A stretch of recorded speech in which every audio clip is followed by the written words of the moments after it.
Hi, my name is Zimmermann. I'm a data scientist with a background in outreach, education, and web development.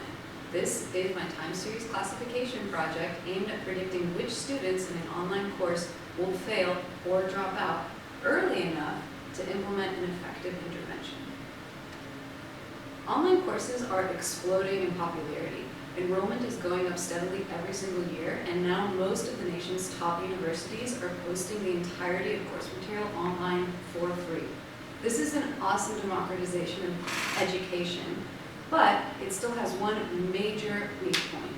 The dropout rates are anywhere between 40 and 80%.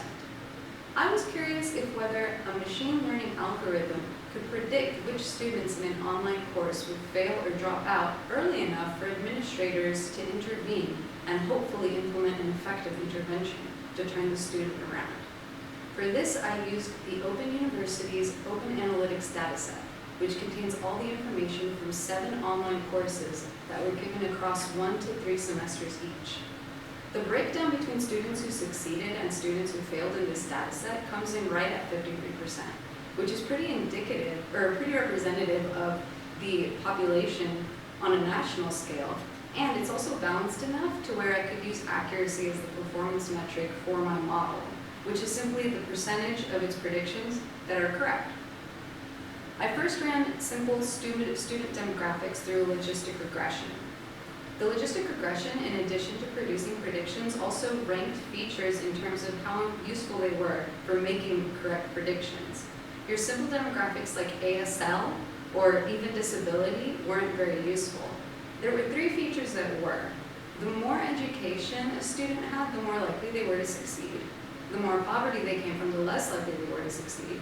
And the number of times that they had attempted that very course also had an effect, in that the more times a student had attempted a course, the less likely they were to get it right this time.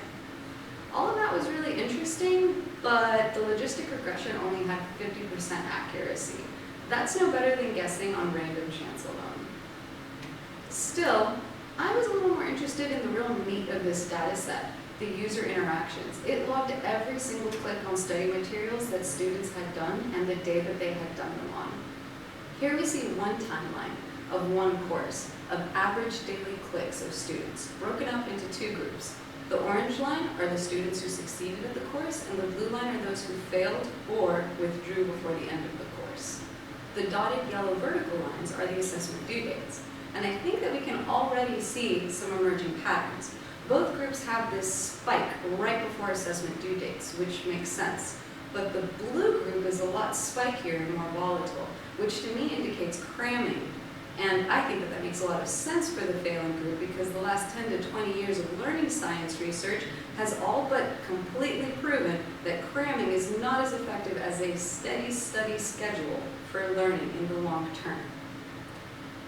However, for a predictor to actually be useful, we would have to tease out these differences pretty early on to where an intervention could be effective and helpful, but it also has to be a little ways into the course to give the groups time to diverge. To me, looking at this course, it looks to me like the 3rd assessment due date is right around the time when the 2 lines start to show differentiating behavior. And if we look at this exact same timeline through another view, such as diffing, a very common time series handling technique, I think that we see the 2 groups diverge in a more obvious manner. This basically indicates the day-to-day differences. So I think this has potential, but there's still another hurdle. You can't just feed time series data into any old classifier.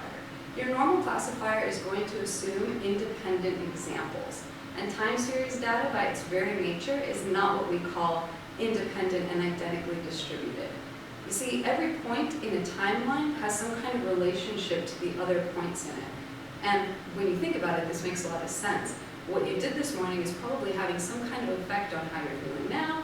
The way that you studied yesterday, if you're in a course, probably affects your performance today, tomorrow, and next week. Luckily, there are some machine learning algorithms that are designed specifically to handle this kind of sequential data. One of them is a special kind of recurrent neural network called an LSTM, or long short-term memory network. It's called this because it's said to have a kind of memory because it can retain information from an earlier part of a sequence, even as it evaluates later stages of that same sequence. It does this through the addition of logic gates in each neural cell. So I fed the raw time series from the very timeline we just looked at into an LSTM, and it had 70% accuracy. This actually is starting to approach something pretty useful. You see, after I dropped all of the students who had withdrawn before my cutoff date of 67 days, I was left with about 1,300 students, and they were still split up pretty equally between passing and failing. So from that number, if administrators were to use a 70% accurate model to implement an intervention that's about half effective, that means that about 300 lives could be changed. However, I still felt like there was a little bit of room for improvement. Let's go back and look at some other courses' daily average clicks timelines. Each one of them has kind of its own character, its own shape. Some have a slope, some are spikier, and a lot of them have a lot of similarities that you can see across various ones. There's another way that you can feed time series data into a classifier. You can summarize a sequence into a single data point by giving a description of it, and that's what we call feature engineering. It's kind of the same thing as saying that you had a good day or you had a bad day, or the course that you just finished was really hard. So I figured that we could do a little bit of that with these courses, but for the amount of possible features and how different each course was, it would be extremely labor intensive and completely outside the scope of this project. Enter TS-Fresh Python package. When you feed it time series data, it automatically runs through a list of the 300 most common time series feature extractions, pulls them out of the data, and compares them to the target category to figure out which ones have the most predictive power, similar to how the logistic regression did earlier. I fed several timelines from several different courses into the TS-Fresh Python package, and then ran it through a random forest classifier, and I have to say, I thought the results deserved an A+. At the high end, it was predicting the students' failure rates of the course with 90% accuracy. This is pretty successful, but it's still not perfect. There are two glaring weaknesses in using only TS-Fresh in this pipeline. The first is that even after selecting features, it still kept about 200 of them. And as I mentioned earlier, each course after dropping early droppers still had about 1,500 students. So that's a pretty high features to examples ratio. We want a low features to examples ratio in order to get the best possible generalization and avoid the curse of dimensionality.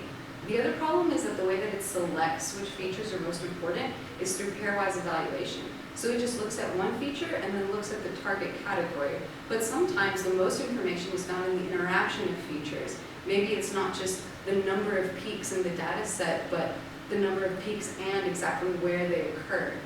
So all this means is that there's still plenty of room left for a human eye to do a little more feature curation with this model. And I think that we can get even higher scores and have the ability to turn around a lot of lives. If you find this as exciting as I do, then please reach out to me on email, GitHub, or my LinkedIn. Thank you for viewing.